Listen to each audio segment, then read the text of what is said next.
అధ్యాయంలోని యొక్క హైలైట్స్ ఒకసారి జ్ఞాపకం చేసుకున్నారు. మీరు ఎవరైతే నోట్ చేసుకున్నారో వాళ్ళు ఒక్కసారి చెప్పగలిగితే మంచిది. 3వ అధ్యాయంలో హైలైట్స్ ఫస్ట్ క్లుప్తంగా what are the important points noted down. ఎందుకంటే చరిత్రలోనే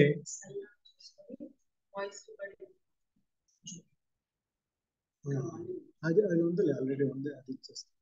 మీ దగ్గర ఉంది ఆల్రెడీ ఒకసారి.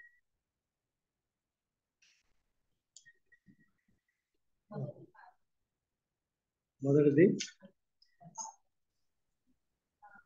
శాపం ఎలా వచ్చింది అని తెలుస్తుంది.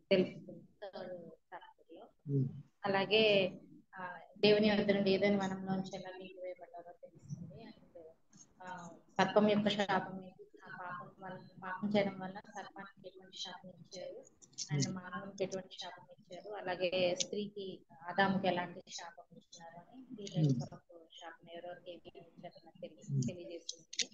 అలాగే ఏదైనా తోటలో ఏమేమి వృక్షాలు ఉన్నాయి అంటే మెయిన్ ఈ టైప్స్ ఆఫ్ అవి వాటి యొక్క ఏంటి దాని వల్ల అంటే వాటి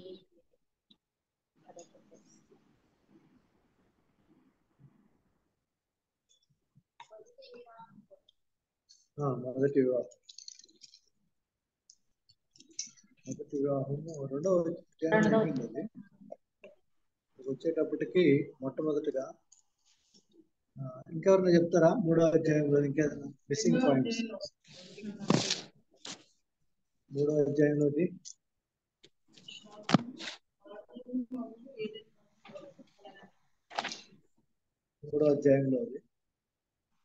లాస్ట్ వీక్ నోట్ చేసుకున్న పాయింట్స్. 3వ అధ్యాయంలో ఇంకా దేవుడు ఆ ముగ్గురికి ఏ శిక్ష ఇచ్చారు అనేది కూడా చెప్పారు పాస్టర్ గారు. వారు చేసిన పాపానికి సర్పెంట్కి ఏమి ఇచ్చారు, స్నేక్ కి ఏమి ఇచ్చారు, సర్పెంట్కి, తర్వాత అవ్వకి, ఆదాముకి. ఆదికాండం 3వ అధ్యాయం 14వ వచనం నుంచి 15 వరకు ఒకటి అవ్వ గురించేమో, 3వ అధ్యాయం 16వ వచనము, 17వ వచనమేమో ఆదాము గురించి ఇచ్చారు. తర్వాత పాపము అనేది ఆజ్ఞాతిక్రమే పాపం కాబట్టి సో వారు పాపం చేశారని వారికి శిక్ష అనేది వచ్చింది. మళ్ళీ మూడు వృక్షాలు ఏమేమైతే ఉన్నాయో తోటలో వాటి గురించి చెప్పారు. తర్వాత మహిమ, వారి నుంచి మహిమ అనేది వెళ్ళిపోయిందని కూడా చెప్పారు. ఎప్పుడైతే పాపం ఎంటర్ అయిందో వారి దగ్గర నుంచి దేవుని మహిమ అనేది తొలగిపోయింది అని చెప్పారు. నరుని పతనం అనేది కూడా అక్కడే స్టార్ట్ అయింది అని చెప్పారు మాస్టర్.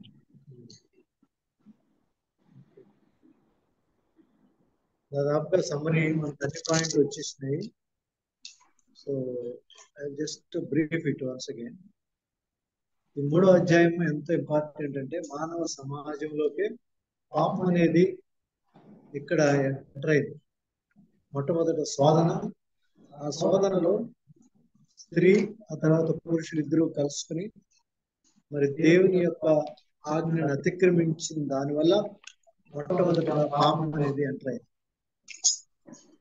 దానివల్ల మరి సర్పము అంతకుముందు బహుశా అది వేరే రకంగా నడిచేదేమో అనే ఒక డౌట్ కూడా వస్తుంది. ఎందుకంటే అది యుక్తి కలిగింది.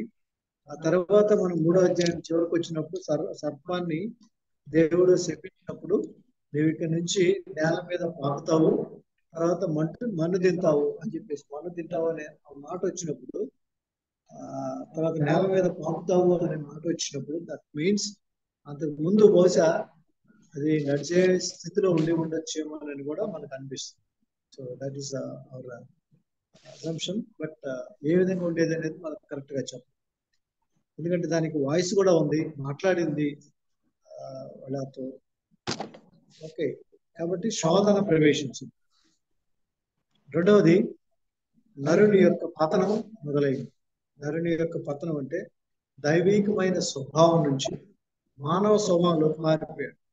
అంతకుముందు అయితే చక్కగా దేవుని యొక్క స్వరూపం ఆయన మీద మహిమ మహిమ ఉండడం దానివల్ల వాళ్ళు అంతకుముందు గా ఉన్నప్పటికీ కూడా వాళ్ళకి అసలు ఏమి తెలియదు.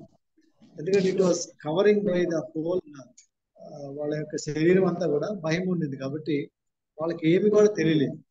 సో ఎప్పుడైతే ఈ యొక్క అతిక్రమం దేవునికి చెప్పిన యొక్క ఆజ్ఞ అతిక్రమణ చేశారో, అవిధేయత ఎంటైందో, వెంటనే ఆ యొక్క మహిమ వెళ్ళిపోవడం, తర్వాత వాళ్ళకి సిగ్గు తెలియడం కూడా మొదలైంది. ఆ తర్వాత ఈ యొక్క అధ్యాయంలో మనం నేర్చుకున్నది ప్రాముఖ్యంగా మొట్టమొదటిది, ఆదాముని అడిగినప్పుడు ఆదాము ఒప్పుకోడు. ఆదాము ఏమంటాడంటే, ఇది నువ్వు ఎందుకు చేసావు అని డైరెక్ట్ గా దేవుడు అడిగినప్పుడు, ఆదాము ఐఎమ్ సారీ లార్డ్, నేను చేసాము, తప్పు చేసాము, మమ్మల్ని క్షమించండి అని అక్కడ నుంచి మొదలయ్యే స్వభావం లేకుండా పక్కదారి పట్టించేది. లేకపోతే నేను కాదు, దీనికి కారణం సంబడి ఎల్స్, లేకపోతే నువ్వు ఇచ్చిన ఈ అవ్వ అని చెప్పడం ద్వారా ఏం తెలియజేస్తుందంటే, ఆయన స్వభావంలోనే ఆయన పాపాన్ని లోపల పెట్టుకొని కప్పిపుచ్చుకునే దానికి చెప్తున్నాడు. అంటే నేను చేయలేదు ప్రభువా, నేను మంచివాడిని, వీళ్ళ ద్వారా జరిగింది. సో ఈ రోజు ప్రతి కుటుంబంలో ఇదే జరుగుతాం. కాబట్టి ఆ స్వభావం మనకు ఉండకూడదు. ఏదైనా పొరపాటు చేస్తే మనం దేవుని దగ్గర స్ట్రైట్ ఫార్వర్డ్ గా ఒప్పుకోవాలి. అలాగే రెండవది, హవ్వ దగ్గరికి వచ్చాడు. హవ్వ ఆమె ఏమైనా ఒప్పుకుంటుంది ఏమని అంటే, హవ్వ కూడా ఒప్పుకోలేదు. ఆమె ఏమన్నదంటే, సర్పము నన్ను మోసపుచ్చింది కాబట్టి నేను లోనైపోయినాను. ఆ తర్వాత మరి సర్పం అయితే ఖచ్చితంగా వాళ్ళని చాలా మోసపుచ్చింది కాబట్టి దేవుడు ఆ యొక్క సర్పానికి అలాగే స్త్రీ సంతానికి, ఇది మనకు మంచిది. రాబోయే కాలంలో యేసుక్రీస్తు ద్వారా ఆ సర్పానికి ఏదైతే ఈ యొక్క పవర్ వీళ్ళు ఇచ్చేశారో, దేవుడు ఇచ్చిన పవర్ ఇచ్చేశారో, అది తిరిగి తీసుకునేదానికి యేసు ప్రభు ఆ సాతాను యొక్క తల చెదగొట్టడం సిలువలో చేసిన కార్యం ద్వారా తిరిగి ఆ యొక్క పవర్ ఏదైతే దేవుడు ఇచ్చాడో మనుషులకి, అది తిరిగి రీగెయిన్ చేసుకునే దానికి ఇక్కడ ఈ ప్రాఫెసీ మనకు పనికొస్తుంది. ఇది దేవుడు చెప్తాడు అన్నమాట, ఇదిగో నువ్వు ఇలాగ చేసావు కాబట్టి రాబోయే రోజుల్లో నీ సంతానానికి, స్త్రీ సంతానానికి ఇలాగా వైరం జరుగుతుంది, అది నిన్ను తల మీద కొట్టును, నీవు దానిని మడిమి మీద కొట్టను. ఇది యేసు ప్రభు రాబోయే 2000 సంవత్సరాల తర్వాత, 3000 యాక్చువల్గా ఆది కాండం మొదల నుంచి కానీ చూస్తే యేసు ప్రభు వచ్చి 2000 అయింది. అంతకుముందు 3000 సంవత్సరాల క్రితం ప్రాఫెసీ అది నెరవేరు. తర్వాత స్త్రీకి దేవుడు శపిస్తున్నాడు. ఏమని? నీవు వేదనతోనే పిల్లల్ని కంటావు, భర్త ఎడల వాంఛ కలుగుతుంది, ఆయన నిన్ను ఏలుతాడు. ఇవన్నీ కూడా దేవుడు ఇచ్చిన కొన్ని పనిష్మెంట్ లాగా మనం తీసుకోవాలి. దేవుడు ఇచ్చింది అది. తర్వాత ఆదాముతో అన్నాడు, నీవు నేను చెప్పిన మాట వినకుండా నీ భార్య మాట విన్నావు కనుక దేవుడు ఇక్కడ ఒకటే ఒకటి అంటున్నాడు, నీ వలన మొట్టమొదటిగా భూమి శపిస్తుంది. The earth is also curse. అందువల్ల అర్త్ ఏం చేస్తుందంటే, మంచి మంచి ఇవ్వాల్సింది నీ ద్వారా ఏమని ఇస్తుందంటే, అది నీ నిమిత్తము గచ్చ పొదల్ని ఇస్తుందంట, ముండ్ల తొప్పల్ని ఇస్తుందంట. గచ్చ పొదలు, ముళ్ళ తొప్పులు నీకు మొలిపిస్తుంటాయి. పొలంలో పంటను నీవు తింటావు, నీ చెమటోర్చి తినాలి, నీవు బట్టివి కనుక మన్నుకి తిరిగి వచ్చేస్తావు.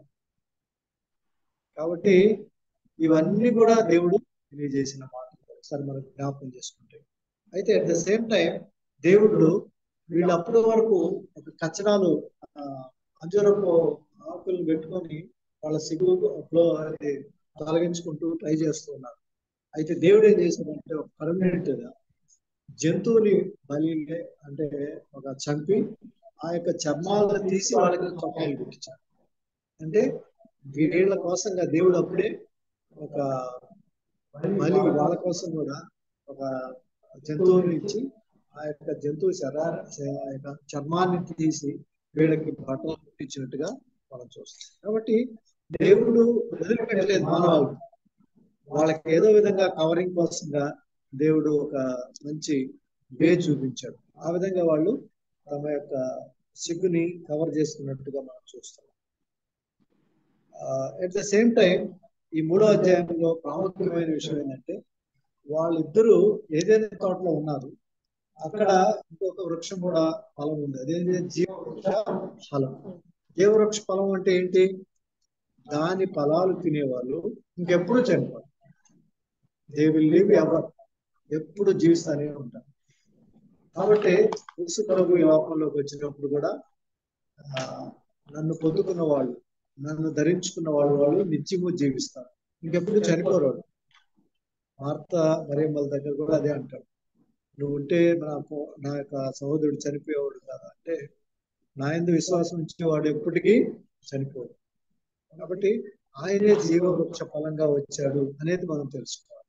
అప్పుడైతే అక్కడ జీవవృక్ష ఫలం అనేది ఒక వృక్షంలో నుంచి వచ్చినట్టుగా మనం చూస్తాం. కాబట్టి వాళ్ళని బయటికి తరిమేశాడు.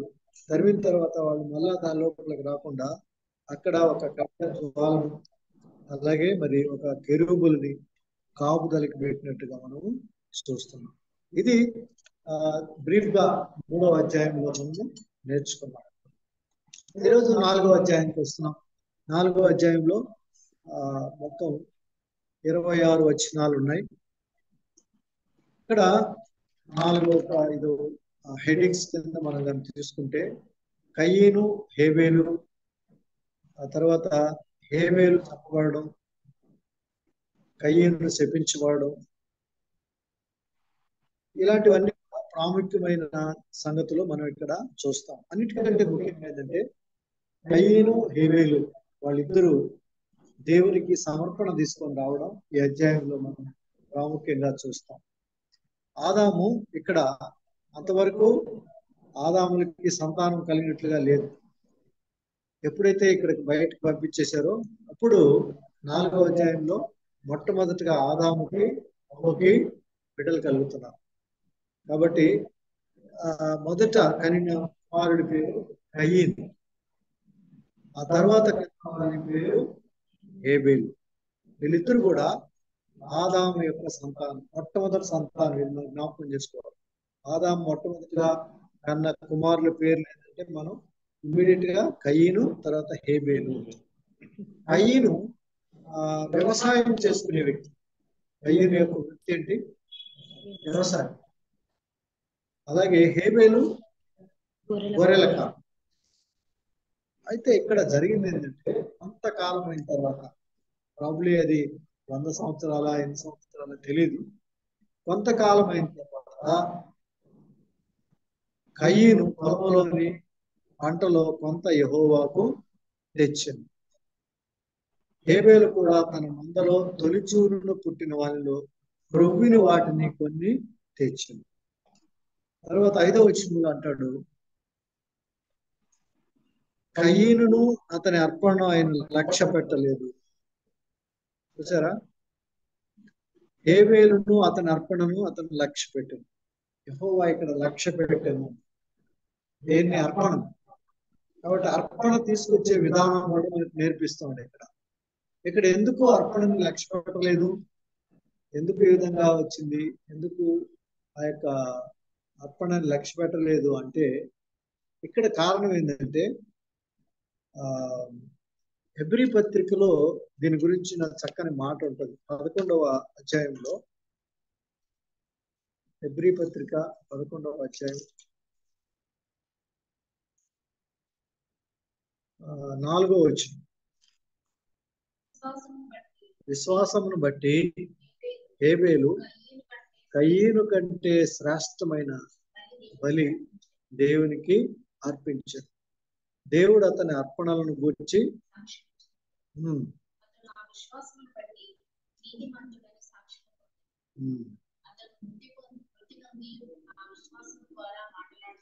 చాలు. కాబట్టి ఇక్కడ ఏం రాసిందంటే, విశ్వాసాన్ని బట్టి హేబేలు కయీను కంటే శ్రేష్టమైన అర్పణని ఇచ్చాడు. ఏంటా విశ్వాసం? దేవుడి మీద భయభక్తులు కలిగిన విశ్వాసం.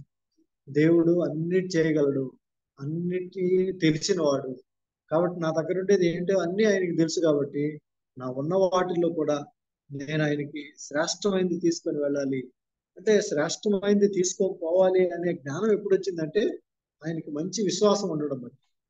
అంటే దేవునికి అన్ని తెలుసు, దేవునికి నేను శ్రేష్టమైనది ఇవ్వాలి, దేవుని సన్నిధికి నేను లోబడి వెళ్ళాలి అని ఒక విధేయతతో కూడిన ప్రవర్తన దేవుడు అక్కడ కనుగొన్నాడు.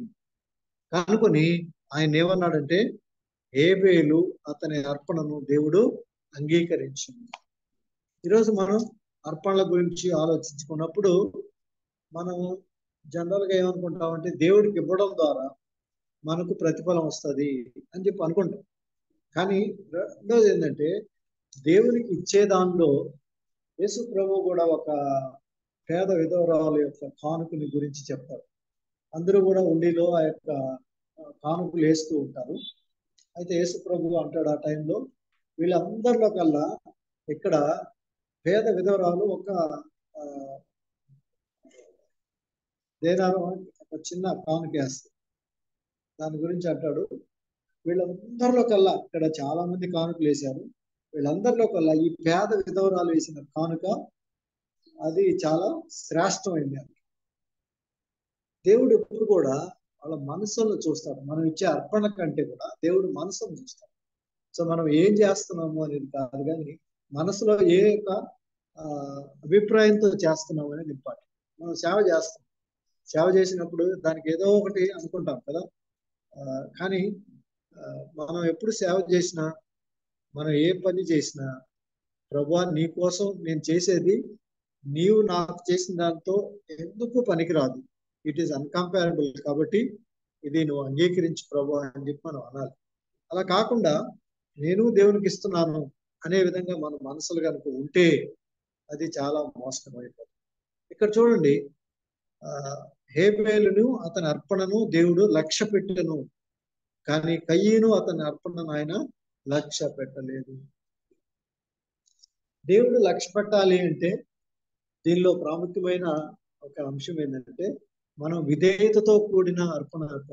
అంటే దేవునికి నేను నాకు ఉన్నంతలో దేవుడు నాకు ఇచ్చిన దానిలోకి ఇది ఎంత మాత్రం కాదు, అయినప్పటికీ నేను ఉన్న దానిలో శ్రేష్టంగా ఇస్తున్నాను, శ్రేష్టంగా నేను పనిచేస్తున్నాను, శ్రేష్టంగా ఆయనకు లోబడి ఉంటున్నాను అనేది ఇక్కడ తెలియజేస్తున్నాను. విశ్వాసమును బట్టి అతను నీతిమంతుడిగా తీర్చుకోడు. అదే ఎబ్రీ పత్రికలో మనం చూస్తాం.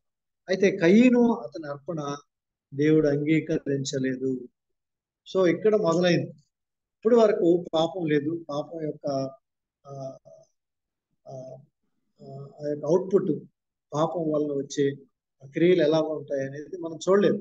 మొట్టమొదటిగా చూస్తున్నాం ఇక్కడ కయ్యను అతని అర్పణ ఎప్పుడైతే దేవుడు లెక్క పెట్టలేదు, దానికి ఈయన ఏం చేశాడు, మేమిద్దరు వెళ్ళాము, నా తమ్ముడు నేను వెళ్ళాము, బలులు అర్పించాము, లేకపోతే అర్పణలు అర్పించాము, నాది అర్పణ దేవుడు అంగీకరించలేదు, కానీ నా తమ్ముడు యొక్క అర్పణ దేవుడు అంగీకరించాడు.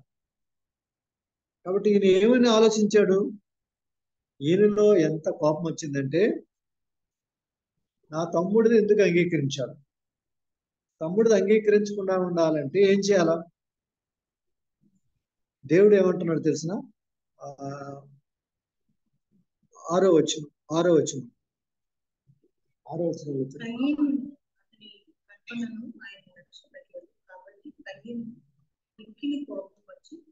అతడు తన ముఖమును చిన్నబుచ్చుకొనగా యెహోవా కయ్యనుతో నీకు కోపమేనా, ఏమంటున్నాడు? ఇక్కడ కయ్యంతో దేవుడు మాట్లాడుతున్నాడు. ఏమంటున్నాడు? నీకు కోపమేలా, ముఖం ఎందుకు చిన్నబుచ్చుకున్నావు అంటే ఇంకొక మాట కూడా అంటున్నాడు, నీవు సత్క్రియ చేసిన ఎడల తల ఎత్తుకునవా, సత్క్రియ చేయని ఎడల వాకిట పాపము పొంచి ఉండును. చూడండి, ఇక్కడ కయ్యనుతో దేవుడు మాట్లాడుతున్నాడు. జనరల్ గా మనం అనుకుంటాం దేవుడు ఓన్లీ మంచి వాళ్ళతోనే మాట్లాడతాడు కదా, ఇక్కడ అందరితో మాట్లాడుతుంది. కయ్యను హృదయం అంతా కూడా చెడిపోయింది. అయినా కూడా దేవుడు మాట్లాడుతున్నాడు. ఎందుకు ఇట్లా చేస్తున్నావు అంటే ఆయనతో అన్న మాట ఏంటి తెలుసా? నీవు సత్క్రియ చేసిన ఎడల తలెత్తుకుంటావు, సత్క్రియ చేయకపోతే ఏమవుతుంది? వాకిట పాపము పొంచి ఉండును. అంటే పాపము పొంచి ఉండడం అంటే పాపం అనేది అది ఒక వస్తువా? అది వస్తువా పాపం అనేది? పొంచి ఉండడం అంటే ఎవరు పొంచి ఉంటారు? విరోధం ఎవరిని వస్తే పొంచి ఉంటాడు, శత్రువు వస్తే పొంచి ఉంటాడు. అంటే పాపం ఎవరు? ఒక శత్రువు, పర్సన్ వాడు. పాప పురుషుడు అంటారు యాక్చువల్గా. బైబిల్లో రాసేది ఏంటంటే అంతరంగ పురుషుడు, మనలో పరిశుద్ధాత్మ. అలాగే బయట పాపం ఏదైతే మన మీద పడుతుందో దాన్ని పాప పురుషుడు. ఈ పాప పురుషుడు మొదటి నుంచే ఉన్నాడు.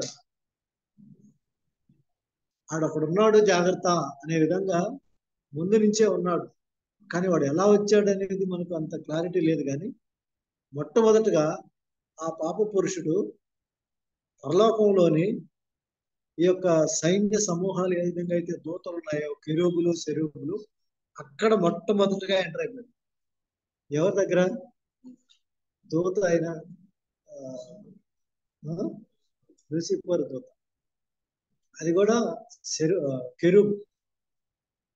ఆ కెరూబులోకి వెళ్ళింది అప్పుడు వరకు. అందుకనే హెచ్కేల్ గ్రంథంలో బయటపడుతుంది ఇదంతా. నీలో పాపము ప్రవేశించనంత వరకు నువ్వు ఎంత బాగున్నావు అంటే, నువ్వు ఎంత బాగున్నావు. ఎప్పుడైతే నీలో పాపం ప్రవేశించిందో ఆ పాప పురుషుడు లోపలికి వెళ్ళిపోయాడు. అప్పుడు వాడు చాలా రెబెలియన్ అయిపోయాడు. ఆ తర్వాత అక్కడి నుంచి తోయబడ్డాడు. అక్కడి నుంచి కోట్ల దేవదూతలు, 3,33,03,26 అంత నంబర్ ఉండేవి కూడా కిందకి తోయబడ్డప్పుడు వాడే కారణమయ్యాడు. పాపం ప్రవేశించింది, వాడితో పాటుగా అందరిని ఇన్ఫ్లుయెన్స్ చేశాడు. ఒకసారి చూడండి, ఒకడే తప్పు చేస్తుంటాడు, వాడు ఏం చేస్తాడు? గ్రూప్ గా మెయింటైన్ చేసి ఆ గ్రూప్ లో అంతా కూడా అదే సీడ్ పెడతారు. ఇప్పుడు మనం చూస్తున్నాం లోకంలో కూడా అమాయకులుగానే ఉంటారు, కానీ వాళ్ళందరూ కూడా దీంతో ఇన్స్పైర్ అయిపోతారు, అన్ని చెడ్డ పనులు చేస్తారు. సో ఈ సాతాను ఎప్పుడైతే ఈ లూసిఫర్ ప్రభావితమైన సాతానుగా మారాడో, ఆడు ఒక 3 కోట్ల దోతల్ని సమకూర్చుకున్నాడు. దేవుడు అక్కడి నుంచి వాటిని కిందకు దోషి ఈరోజు అన్ని దగ్గరలో అవే పనిచేస్తాయి. సో పాపం అక్కడ కనిపించింది. రెండవది ఇక్కడ ఏదేను వనంలో కనిపించింది. ఎవరితో మాట్లాడాడు? అవ్వతో మాట్లాడాడు. ఇది నిజమేనా? ఈ పండు తినద్దన్నాడా? అవును అని చెప్పారు.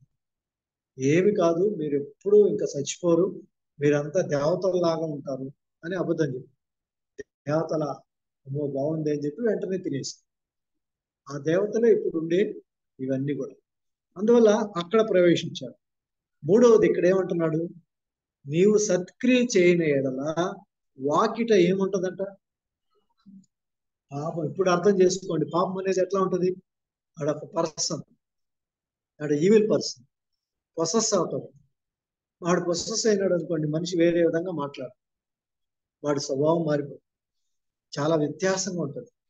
అందువల్ల నీవు సత్క్రియ, దేవునికి మంచి క్రియలు చేయాలని దేవుడు మనం కోరుకుంటున్నాడు. చేయకపోతే పాపం పొంచి ఉంటుంది, ఆ పాపం నీ మీద ఆశ కలుగుతుంది, నువ్వు దాన్ని ఏలుతావు. ఏదైతే నువ్వు దానికి లోబడతావో అది నిన్ను ఏలుతావు. తాగుడికి లోబడ్డావు, తాగుడు నిన్ను ఏలుతావు. అలాగే ఇక్కడ పాపం పొంచి ఉంటుంది అని చెప్పి, కానీ కయ్యను వినలేదు. ఏం చేశాడంటే తర్వాత 8 నుంచి 10 వచనాల్లో మనం చూస్తే, తన తమ్ముడితో పాటు మాట్లాడుతూ గొడవలు కూడా వేసుకోలేదు. వాళ్ళు పొలంలో వెళ్ళినప్పుడు కయ్యను తమ్ముడైన హేబేలు మీద పడి అతన్ని చంపాడు. చూడండి, మొట్టమొదట హత్య, మర్డర్ కూడా అతనే మొట్టమొదట హత్య చేసి. ఇంత ఘోరమైన పాపం లేకపోతే ఇంత హత్య చేయాల్సిన పని ఆ స్థితిలో ఎవరికి రాదు. భూమి అంతా ఓపెన్ గా ఉంది, ఆస్తికి తక్కువ లేదు, ఎవరో లేరు. కానీ ఈ పాపం ఎంత భయంకరమైనదో దేవుడు చూపిస్తాడు. పాపంలో కనుక పడితే ఎంత భయంకరంగా ఉంటుందో అనేది దేవుడు ఇక్కడ చూపిస్తున్నాడు. చూపించినప్పుడు అతన్ని చంపి చాలా తెలియనట్టుగా ఉన్నాడు. అప్పుడు దేవుడు మళ్ళా మాట్లాడుతున్నాడు, నీ తమ్ముడైన హేబేలు ఎక్కడున్నాడు అని అడిగినప్పుడు హేబేలు కయ్యను ఏం సమాధానిస్తున్నాడు, నా తమ్ముడికి నేనేమైనా కాపలాగా నేను కాపలా కాసేవాడిని కాదు కదా అని అన్నప్పుడు, నీ తమ్ముని రక్తం యొక్క స్వరం నేలలో నుండి నాకు మొరపెడుతుంది. కాబట్టి దేవుడు కయ్యనుని శపిస్తాడు. ఏమని? నీవు నీ తమ్ముని రక్తాన్ని చిందించావు కాబట్టి ఈ యొక్క నేల మీద ఉండకుండా నీవు శపించబడుతున్నావు. నేల సేద్యపరిచినప్పుడు అది తన సారం నీకు ఇయ్యదు. నీవు భూమి మీద దిగులు పడుచు దేశ దిమ్మరిపై ఉండు. ఇదంతా కూడా చాలా భరించలేనిది అన్నమాట. కయ్యను యొక్క సంతానం కానీ అదంతా కూడా కర్సరు. మరి కయ్యను వెళ్ళి అలాగా దేవునికి దూరం అయిపోయి వెళ్ళిపోతా ఉంటాడు. ఆయన్ని ఎవరు కూడా చంపకూడదు, అతనికి చంపకుండా ఉండాలని 7 అంతల ప్రతిదండన కూడా కలుగుతుంది అంటాడు. ఆయనకి ఎవరు చంపకుండా ఉండేటట్టుగా అతనికి ఒక గుర్తు కూడా వేశాడు. అంటే ఇతను ఎవరు చంపకూడదు, ఆ శాపంలోనే అతను బ్రతకాలి. అయితే కయ్యనుకి ఇక్కడ ఒక వంశాన్ని ఇచ్చినట్టుగా మనం చూస్తున్నాం. నోదు అనే దేశంలోకి వెళ్ళి కయ్యను అక్కడ ఆయన సంతానాన్ని అభివృద్ధి పరిచినట్టుగా మనం చూస్తున్నాం. ఒక ఊరు కట్టించి దానికి మొట్టమొదటిగా అతని కుమారుడు యొక్క పేరు కట్టించాడు. అతని పేరు హానోకు. ఈ హానోకు వేరు, తర్వాత మనం విశ్వాసంలో ఉండే హానోకు వేరు. ఈ హానోకు తర్వాత ఆ హానోకు ద్వారా ఈరాదు తర్వాత మహాలయలు తర్వాత మధుషాయలు, వీళ్ళందరూ మధుషాయల తర్వాత లేమేకు. ఈ లేమేకు తర్వాత ఇక్కడ వచ్చే ఇక సంతానంలో ఇక్కడ ఒక ఇంపార్టెంట్ జనాంగం ఏంటంటే, వీళ్ళు పశువులు గల ఒక గుడారంలో నివసించేదానికి మూల పురుషుడు అంట. ఎవరు? యాబేలు. అలాగే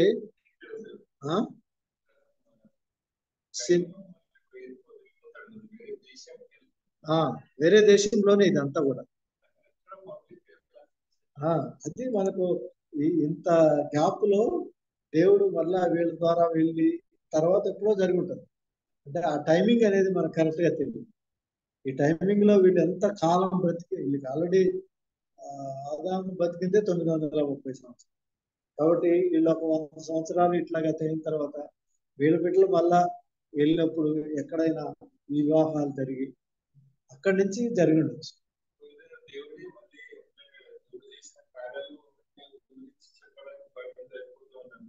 అవును,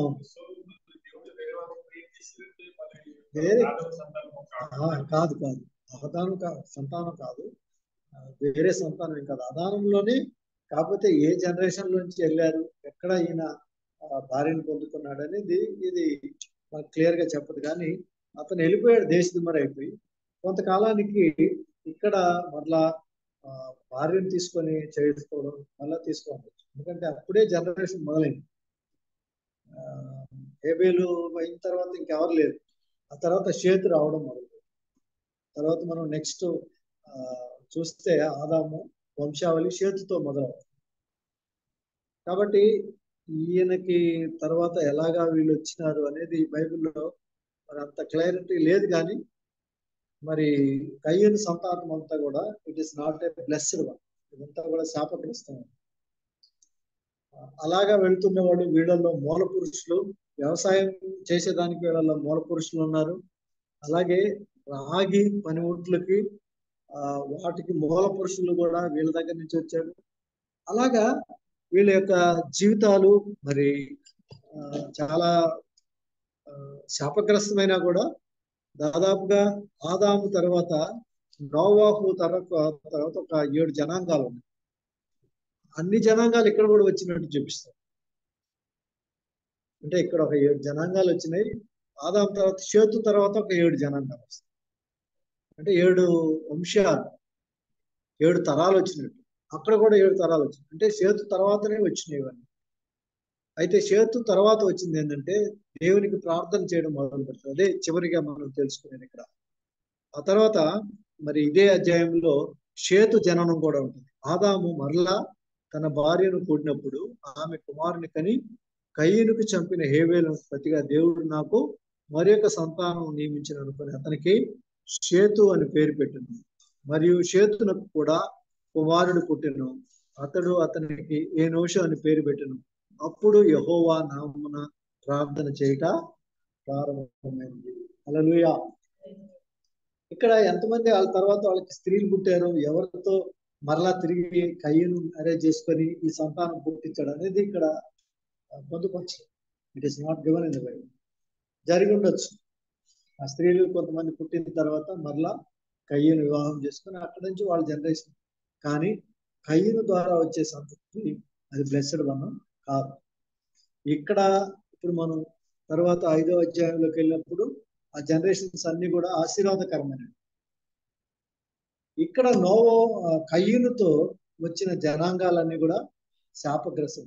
వాటి డిఫరెన్స్ కూడా మనం చూస్తాం తర్వాత. Probably we will see in the next.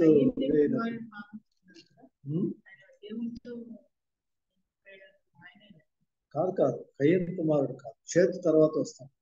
షేతు సంతానంలో మనం వస్తాం. కాబట్టి ఇప్పుడు షేతు సంతానము మొదలైంది. షేతు సంతానంలో మొట్టమొదటి వ్యక్తి ఏనోషు. ఏనోషు అని పేరు పెట్టిన. అప్పుడు యెహోవా నామున ప్రార్థన చేయుట మొదలైంది. హల్లెలూయా. కాబట్టి ఈ యొక్క 4వ అధ్యాయంలో చాలా ప్రాముఖ్యమైన అంశాలు ఉన్నాయి. ఇవే మనం కొద్దిగా జ్ఞాపకం చేసుకుంటే మంచిది. మరొకసారి నేను తెలియజేస్తున్నాను. ఎందుకంటే ఈ యొక్క 3వ అధ్యాయంలో పతనమైన తర్వాత 4వ అధ్యాయంలో మానవ యొక్క ఎక్స్పాన్షన్, దేవుడు మీరు ఫలించి అభివృద్ధి పొంది విస్తరించడం అనేది ఇక్కడ మొదలవుతుంది. అయితే ఇద్దరు కుమారుల్లోనే మరి ఒక కుమారుడు హత్య చేయబడ్డ తర్వాత ఆ యొక్క జనాంగము కయ్యని సంతానం మొదలవుతుంది. అంటే అది ఎంతకాలం తర్వాత అనేది తెలియదు కానీ బట్ మరలా కుమార్తెలు పుట్టినప్పుడు మరలా ఆ యొక్క జనాంగంలో నుంచి కయ్యను యొక్క సంతానం మొదలైంది. ఆ కయ్యను సంతానం అంతా కూడా ఇక్కడ మనకు చూపిస్తారు. ఆ కయ్యను సంతానంలో మొట్టమొదటిగా కయ్యను యొక్క కుమారుడు అక్కడ హానోకు తర్వాత ఈరాదు పుట్టింది. ఈరాదుకు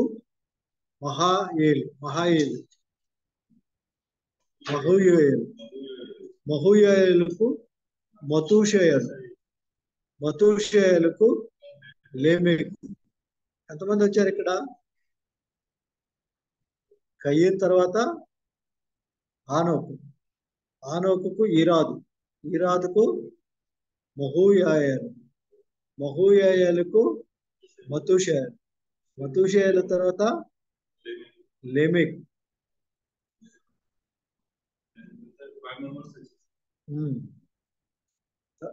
5 జనాంగాలు, 5 మంది వచ్చారు. కయ్యనుతో కలిపి 6 జనాంగాలు. వీళ్ళందరి యొక్క సంతానం అంతా కూడా ఎంతెంత ఏజ్ ఉంది, వీళ్ళు ఎంతమంది చేశారు, ఎంతమందిని కన్నారు, ఎంతమంది వీళ్ళు సంతానోత్పత్తి చేశారు అనేది తెలియదు. కానీ బట్ తర్వాత మనం 5వ అధ్యాయం మనం ధ్యానించబోయేటప్పుడు అక్కడ కూడా మనం చూస్తాం. అక్కడ కూడా ఒకసారి 5వ అధ్యాయం కూడా చూద్దాం ఒకసారి. ఎందుకంటే షేతు జననం మొదలైంది ఇక్కడ. ఇప్పుడు షేతు కుమారుడి ద్వారా ప్రార్థన అనేది మొదలవుతుంది ఇక్కడ. షేతు యొక్క కుమారుడి పేరు ఏనోషు ఎప్పుడైతే పుట్టాడో అప్పుడు ప్రార్థన మొదలైంది. అంటే ప్రార్థన చేసే ఒక గుంపు ఇక్కడ మొదలైంది. ఆదాములో నుంచి వచ్చి షేతు కుమారుడైన ఏనోషు. ఓకే,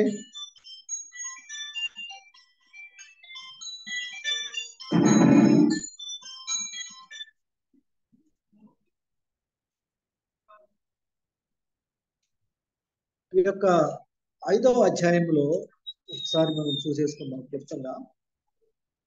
ఆదాము యొక్క వంశావళి ఇది. ఆదామును సృష్టించిన తరువాత దేవుని పోలికగా అతన్ని సృష్టించాడు. మగవానిగా ఆడువానిగా వారిని సృష్టించి, వారిని సృష్టించబడిన దినమున వారిని ఆశీర్వదించి వారికి నరులని పేరు పెట్టాడు. ఆదాము 130 ఏండ్లు బ్రతికి తన పోలికగా తన కుమారుని కన్నాడు.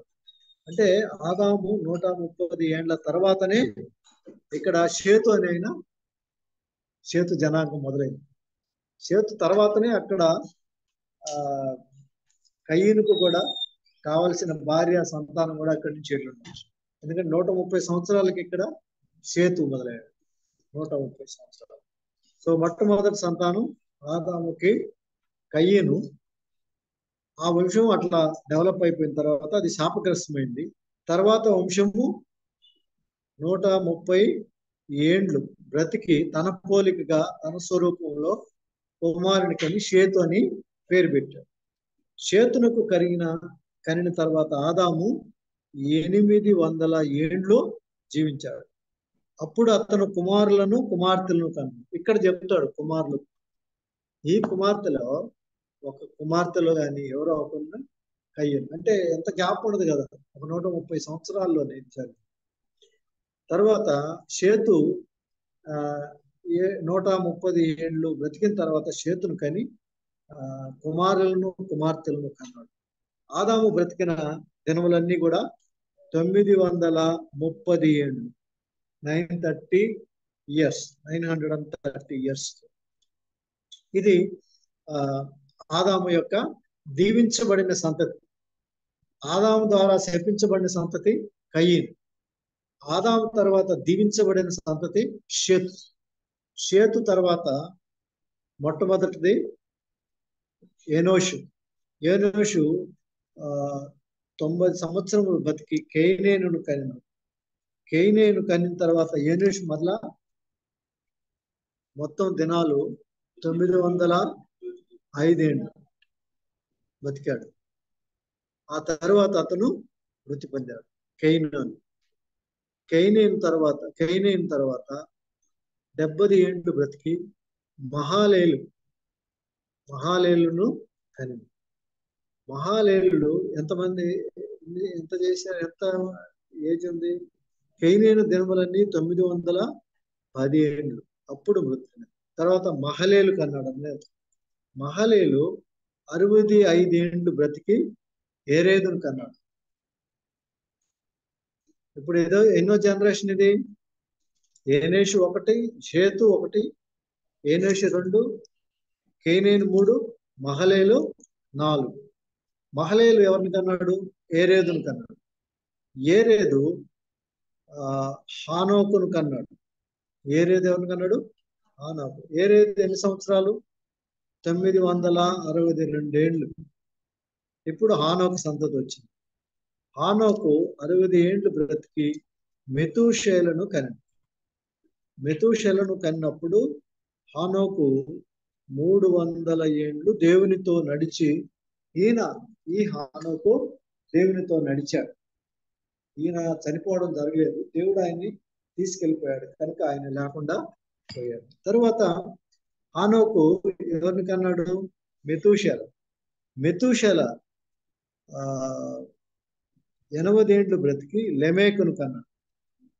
మెతూషెల లెమేకును కన్న తర్వాత 782 ఏండ్లు బ్రతికి కుమారులు కుమార్తె. మెతూషెల దినములన్నీ 969 ఏండ్లు.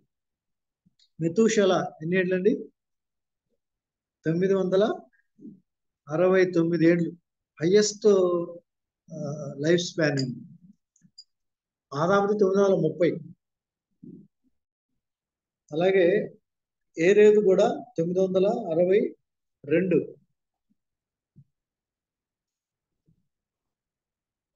మెతూషెల 969 ఏండ్లు. ఆ తర్వాత మృతి పొంది. ఆయన ఎవరిని కన్నాడు? లేమేకు 182 ఏండ్లు బ్రతికి ఒక కుమారుని కలిగి భూమిని యెహోవా శపించినందువలన కలిగిన మన చేతుల కష్టం విషయంలో, మన పని విషయంలో ఇతడు మనకు నెమ్మది కలుగజేయను అనుకునే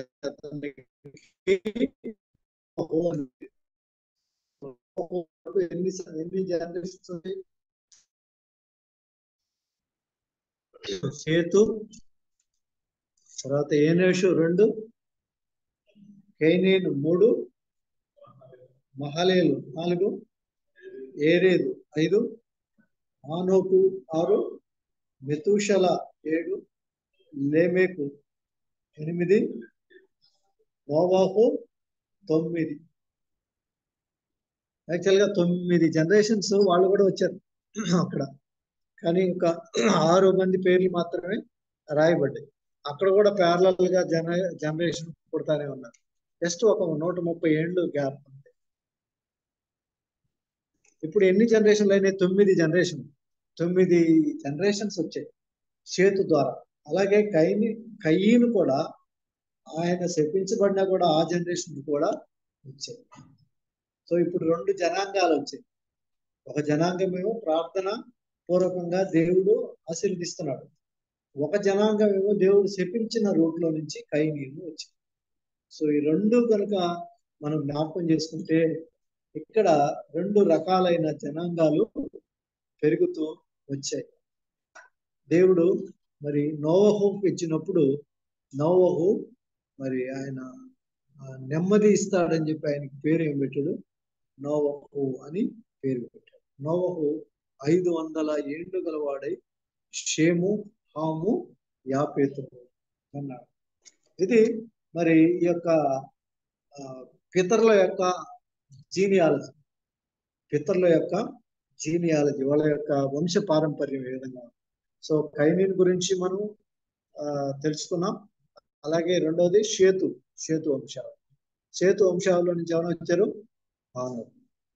ఎందుకు ఇక్కడ వరకు మనం ఆగుతున్నాం అంటే, ఆనోకు తర్వాత మొత్తం ప్రపంచం అంతా కుటుంబం మొత్తం తీర్చేశారు. అందువల్ల వీళ్ళ యొక్క జనరేషన్ లో, వీళ్ళ యొక్క 2 జనరేషన్ లో వీళ్ళు దేవునికి ప్రార్థన చేసిన వచ్చిన గుంపు అయినా కూడా, ఇటు ప్రార్థన చేయకుండా వచ్చిన పక్కనే ఒక గుంపు ఉన్నది.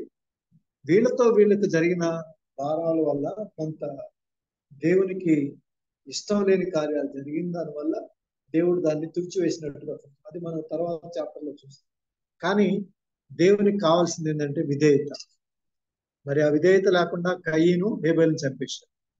ఆ యొక్క విశ్వాసం లేకుండా దేవుణ్ణి అర్పణ తీసుకొచ్చాడు, దాన్ని అంగీకరించలేదని తన తమ్ముడిని కూడా చంపేశాడు. కనుక మనకు కావాల్సింది ఏంటంటే ఈ యొక్క 2 చాప్టర్స్ లో 3వ అధ్యాయంలో మనం చూసాం, శాపం వచ్చింది, దాని తర్వాత పతనం మొదలైంది. దేవుడు ఏదో తోటలో నుంచి బయటికి తీసుకొచ్చేసాడు. తర్వాత కయీను హేబేలు సంతానం. కయీను హేబేలుని చంపేశాడు.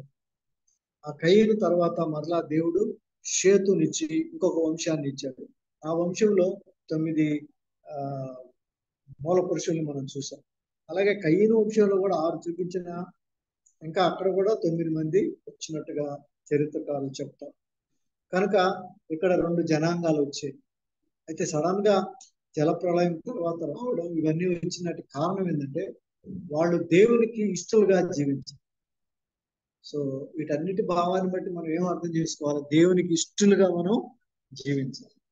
దేవునికి అన్ని తెలుసు కాబట్టి దేవునికి ఇష్టలుగా మనం జీవించినట్లయితే దేవుడు మనల్ని, మన కుటుంబాన్ని, మన సంతానాన్ని అభివృద్ధి పరుస్తాడు.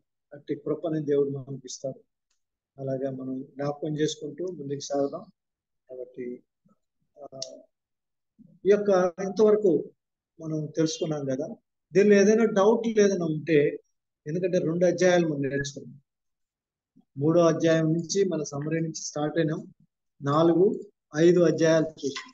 వీటిల్లో మీకు ఎక్కడైనా ఏదైనా మిస్సింగ్ పార్ట్ కానీ ఇలాగా మాకు ఈ ఏరియాలో మాకు అర్థం కాలేదనేది ఏదైనా ఉంటే కూడా మీరు అడగచ్చు. ఒక 5 నిమిషాలు, ఆ తర్వాత ఒక ప్రార్థన చేసుకుని మనం ముగించుకున్నాం.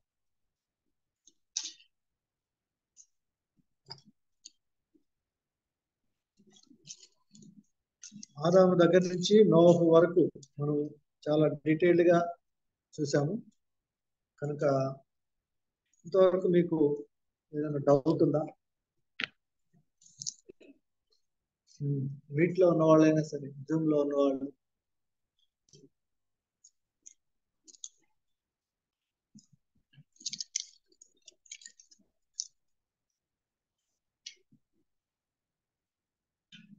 ఒకవేళ మీకు బాగా అర్థమైంది అని అనుకుంటే 4, 5 అధ్యాయాల్లో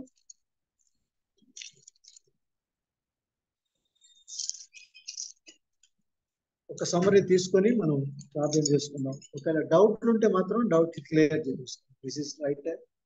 otherwise will have a summary. 4, 5 అధ్యాయాల్లో క్లుప్తంగా మనం బ్రీఫ్ గా సమరీ లాగా తీసుకొని తర్వాత క్లోజ్ చేసుకుందాం. 4వ అధ్యాయంలో ఏం నేర్చుకున్నాం?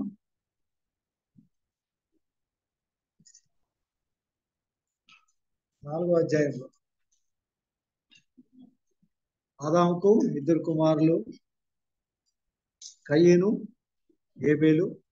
వాళ్ళిద్దరూ దేవునికి అర్పణలు తీసుకొచ్చినప్పుడు దేవుడు కయీను అర్పణ లక్ష్య పెట్టలేదు, హేబేలు అర్పణ దేవుడు లక్ష్య పెట్టాడు.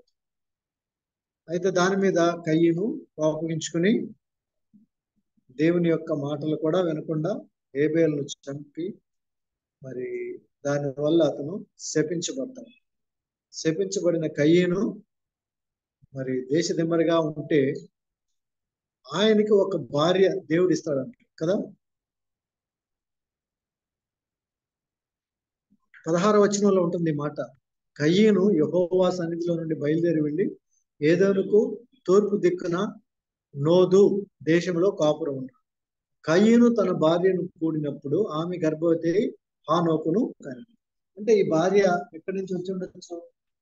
అప్రాక్సిమేట్ గా షేతు కూడా అదే యొక్క పీరియడ్ లోనే డెవలప్ అవుతూ వచ్చాడు. అప్పుడు తను ఆదాము షేతు కన్న తర్వాత ఆయన చాలా మంది కుమారులు కుమార్తెలు కన్నాడు. కాబట్టి ఆ జనరేషన్ లో మరి కయ్యను కూడా భార్యను పొందుకొని ఉండొచ్చు. వేరే దగ్గర నుంచి రావడానికి ఛాన్స్ లేదు. ఆదామే ఒక్కడికి అందరికి మూల పురుషుడు, కాబట్టి ఇంకో మూల పురుషుడు రాడు, అది డౌట్ ఏం కాదు. ఇంకా షేతు టైంలో ఆదాము చెప్తాడు కదా, షేతు పుట్టిన తర్వాత ఆయన ఆదాము 130 ఏళ్ళు బ్రతికి తన పోలిక తరపున షేతు అనే కుమారుని కంటాడు. ఆ తరువాత 4వ వచనంలో 5వ అధ్యాయం అతడు కుమారులను కుమార్తెలను కనెను అని. సో ఎనఫ్ ఎవిడెన్స్ ఉంది. కాబట్టి అక్కడ నుంచి షేతు వంశము మొదలైంది. కాబట్టి 4వ అధ్యాయంలో కయీను వంశము కయీను వంశము మనం చూస్తాం. ఆయన దగ్గర కూడా మరి 6 జనరేషన్స్ వచ్చినట్టుగా మనం చూస్తున్నాం. అలాగే మరి 5వ అధ్యాయంలో ఆదాము సంతతి మరలా మొదలైంది. షేతుతో మొదలయ్యి 9 జనరేషన్స్ వచ్చినాయి. చివరికి నోవహు రావడం మనం చూస్తాం. Okay, is there any doubt? Sorry, లేదు కదా, అర్థమైంది కదా. సింపుల్, స్ట్రైట్ గా ఉంటుంది. ఇక్కడ ఏం మనకంత అర్థం కాకుండా ఉండేది. కాబట్టి వీటిని బట్టి దేవుని మనం స్తుతిస్తూ చిన్న ప్రార్థన చేసుకున్నాం. మీట్లో ఉండే వాళ్ళు ఒకరు, ఇక్కడ ఒకరు ప్రార్థన చేయండి.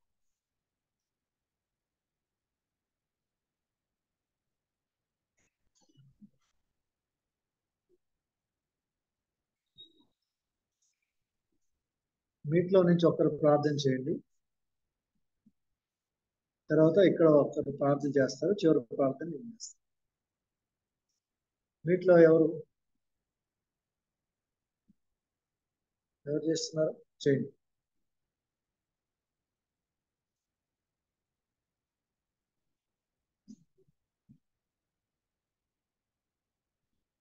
జూమ్ లో ఉన్న వాళ్ళు చేయాలి.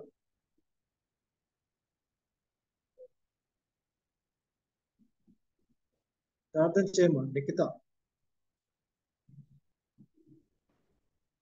Uncle praise the Lord uncle. Praise the Lord. చేయమా ప్రార్థన.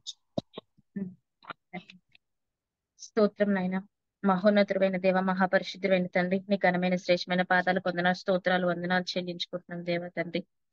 ఇంతవరకు దేవతని నీ సన్నిధిలో దేవతని విన్న వాక్యాన్ని బట్టి మీకు కృతజ్ఞత స్తోత్రాలు, వందనాలు చెల్లించుకుంటున్నాం దేవ తండ్రి.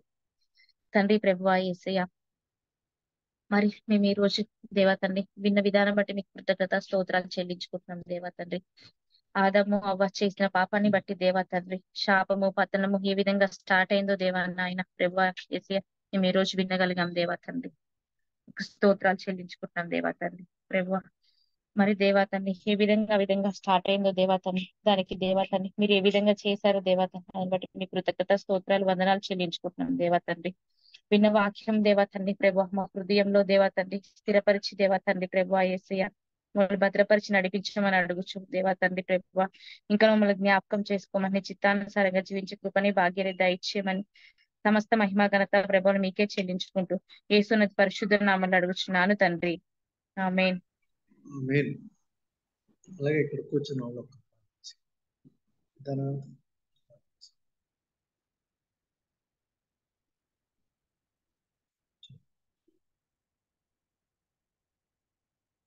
సర్లే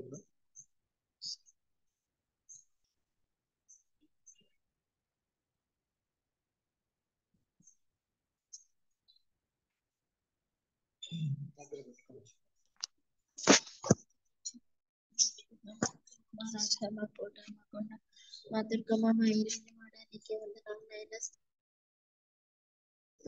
స్తోత్రాలయ్యా. అయా ఈ దినం మేము నేర్చుకున్న బైబిల్ పాఠంలో ప్రభు నాయన మొదటిగా తండ్రి నాయన, అయా తండ్రి నాయన, అయా మొదటి కుమారుడు తండ్రి నాయన తెచ్చిన అయా అర్పణను ప్రభు నాయన, అయా లక్ష్య పెట్టక తండ్రి మేము అలాంటి జీవితంలో మేము జీవిస్తున్నాం ప్రభు నాయన. అటు జీవితం నుంచి మాకు విడుదల దయచే తండ్రి నాయన. అయా అయా అయా తండ్రి నాయన, అయా తండ్రి నాయన నీ సన్నిధిలో ప్రార్థిస్తున్నాం ప్రభు నాయన. అయా తండ్రి నాయన మేము కొంత దాచుకొని తండ్రి, కొంత మంచిది మేము ఉంచుకొని మేము కూడా అదే జీవితంలో జీవిస్తున్నాం అయ్యా, అదే శాపంలో మేము ఉంటున్నాం ప్రభు నాయన. దయతో మమ్మల్ని క్షమించి ప్రభు నాయన. అయా తండ్రి మేలైనది తండ్రి, శ్రేష్టమైనది మేము ఇచ్చుటకు తండ్రి నాయన. అయా తండ్రి నాయన మాకు జ్ఞానం దయచేయమని అడుగుతున్నాం తండ్రి నాయన. అయా సహాయం చే తండ్రి నాయన. అయా ఇంకను తండ్రి నాయన నీ సన్నిధిలో ప్రార్థిస్తున్నాం ప్రభు నాయన. అయా బైబిల్లో ఉన్న లోతైన మర్మాన్ని మేము తెలుసుకోవడానికి తండ్రి నాయన మాకు ఇచ్చిన ధన్యతను బట్టి నీకు వందనాలు చెల్లిస్తున్నాను ప్రభా నాయన. అయా తండ్రి నాయన మాకు జ్ఞానం దయచే ప్రభా నాయన. నీ సన్నిధిలో ప్రార్థిస్తున్నాం ప్రభా నాయన. అయా తండ్రి మేము ఎంత చదివినాను ప్రభా నాయన, అయా తండ్రి లోతుగా వెళ్ళి తండ్రి నాయన దాని గురించి తెలుసుకుంటేనే ప్రభా నాయన. అయా తండ్రి నాయన మా హృదయంలో తండ్రి ఆయన అయా అది పదిలపరచుకోగలం ప్రభా నాయన. అయా సహాయం చేతండి మేము అడుగుచున్నాం ప్రభా నాయన. మాకు జ్ఞానం దయచేయమని అడుగుచున్నాం తండ్రి నాయన. దైవజనులకు చెప్పే ప్రతి మాట ప్రభా నాయన, అయా మేము తండ్రి నాయన మా హృదయంలో నాటుకోవడానికి సహాయం దయచేయమని ప్రభా నాయన. వాక్యానుసారంగా మేము నడుచుకోవడానికి సహాయం దయచేయమని ప్రభా నీ సన్నిధిలో ప్రార్థిస్తున్నాం ప్రభా నాయన.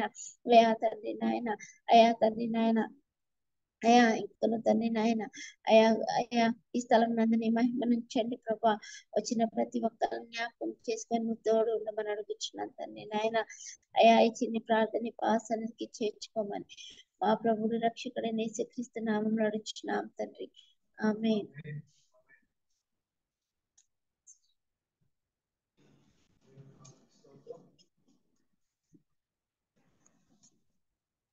సార్ ప్రార్థన ఆశీర్వాదాలతో ముగించుకుందాం. ప్రభానికి వందనాలు స్తోత్రాలు చెల్లించుకుంటున్నాం. అయ్యా ఇంతవరకు నాయన మమ్మల్ని నడిపించావు, ఆదరించావు, బలపరిచావు ప్రభా నాయన. నీ బిడలంగా మేము నాయన మీకు సన్నిధిలో మేము చేరున్నాం. ప్రతి ఒక్కరిని మీరు బలపరిచి నేను ప్రత్యేకంగా ఈ సమయంలో చేయబడిన ప్రతి ఒక్క ప్రార్థన మీరు అంగీకరించారు. బైబిల్ క్లాస్ ప్రభా చక్కగా నడిపించడానికి కృప దయచేశారు నాయన. మీరు చూపిన కృపను బట్టి వందనాలు చెల్లిస్తున్నాం. మీ యొక్క సన్నిధిని బట్టి వందనాలు. ఇదిగో నిజంగా ప్రభా ఆదాము అవ్వల యొక్క చరిత్రలు మేము తెలుసుకున్నప్పుడు మా జీవితాల్లో ప్రభా ఎలాంటి జీవితాలు మేము జీవించాలి, ఎక్కడ అవిధేయత ఉంది, ఎక్కడ పాపం పొంచి ఉంది ప్రభా, వీటిని తెలుసుకున్నప్పుడు ప్రభా నాయన ఆ పాపం మీద నాయన మీరు అధికారిగా ఉండి ఆ పాపాన్ని ప్రభా ఆ శాపాన్ని తొలగించి ప్రభా మాకు ఇచ్చిన జయాన్ని మేము జ్ఞాపకం చేసుకుంటూ ప్రభా మీకు విధేయతతో ప్రభా జీవించే ప్రభు మాకు దయచేయండి ప్రభా. సంఘాన్ని దీవించండి, సంఘ బిడ్డలను ఆశీర్వదించండి ప్రభా. ప్రత్యేకంగా ఈ రోజు జరిగిన క్లాస్ బట్టి నాయన వచ్చిన బిడ్డలందరిని బట్టి వందనాలయ్యా. ఇంకా మంచిగా నీ యొక్క నామ మహిమార్థమై మేము యొక్క నాయన మంచి నాయన ఈ యొక్క వాక్య ఆహారం తీసుకుంటూ ఉండగా ఆ వాక్యం ద్వారా మేము ఇంకనూ ప్రభా నాయన మాలో మీ ఆత్మకార్యాలు జరుగుతాయని నమ్ముచున్నాం ప్రభా. తండ్రి అంత ప్రభా నాయన పరిశుద్ధతలో మమ్మల్ని నడిపించండి, దీవించండి. కూడి ఇచ్చిన ఒక్కొక్కరిని ఆశీర్వదించండి. రాలేని బిడ్డలు మరొకసారి రావడానికి సహాయం చేయండి నాయన. ఈ యొక్క వర్తమానాలు ప్రభా తండ్రి ప్రతి ఒక్కరు కూడా విని అర్థం చేసుకొని ప్రభా ఎక్కడ కూడా అనుమానం అనేది లేకుండా వాక్యాన్ని సరైన రీతిలో అర్థం చేసుకొని దాని ద్వారా ప్రభా నాయన బలమైన పునాది వేసుకునే బిడ్డలుగా మీరు సహాయం దయచేయండి. మీ యొక్క వాక్యంలోనే సమస్త దీవెనలు ఉన్నాయి. ఈ వాక్యాన్ని ప్రభు మేము తెలుసుకొని దాని ప్రకారం లోబడి నడుచుకునే కృప దయచేయమని వచ్చిన ప్రతి ఒక్కరిని పేరు పేరున దీవించి ఆశ్రయించండి. మీకు మహిమ చెల్లిస్తూ యేసుక్రీస్తు పరిశుద్ధ నామములో ప్రార్థన వేడుకుంటున్నాం తండ్రి, ఆమేన్. Praise the lord. అందరికీ వందనాలు. Praise the Lord. సో ఇది మీకోసంగా what I'm doing, I will just record చేసి దీనిలో పెడతాను, మీరు తర్వాత కూడా చూసుకోవచ్చు. ఓకే, ఆల్రెడీ 2 పెట్టాను, 2 పెట్టాలి. సైల్కి పెట్టాను.